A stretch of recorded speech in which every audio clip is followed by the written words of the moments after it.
मते मर्डर करके जेल जाउछंती तांको के चिन्हुची कि किंतु मते बहुत लोक चिन्हछन मु काहा मर्डर करछि ना बलात्कार करछि करछि कि मु कहार किछि करिनी सजे दिया गला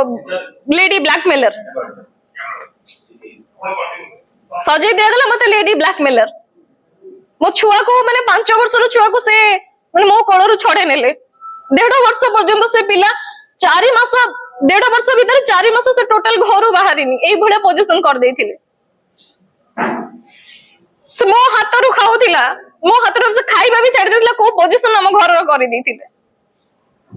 घरे जाई कि तापरे से माने सेरेलेक तार हगिस किणी की हम घर रो इलेक्ट्रिक बिल बांधी की माने सब जिंस से माने करचंदी जदी सेमिति करूथिला मते जेल रे कोन पई रखिथिलो कोन एक्चुअली इंटेंशन लास्ट आ गया मोर जते बेले बेल करा गला कोर्ट रे बेल करिबार समय आसिला मो से तो गोटे कंडीशन कले मु कहली मते बाहर कर एठू तापर तमे कोन कहउछ तम कंडीशन रे मु राजी हेबी अगेंस्ट भी मो मरिबा परिस्थिति रे थिली मो पाखरे किछि ऑप्शन ही नथिला तांको कथा को एक्सेप्ट करबा छडा काना समस्त किना स्टाफ ठू आरंभ करी जेल ठू आरंभ करी एडमिनिस्ट्रेशन ठू आरंभ करी समस्त आगे किना हे मो कथा किए सुनिबो मो कथा किए सुनिबो मु सेठी लाचार थिली गणमाध्यम भी से न्यूज रे तांकोरी रिपोर्ट्स रे समस्त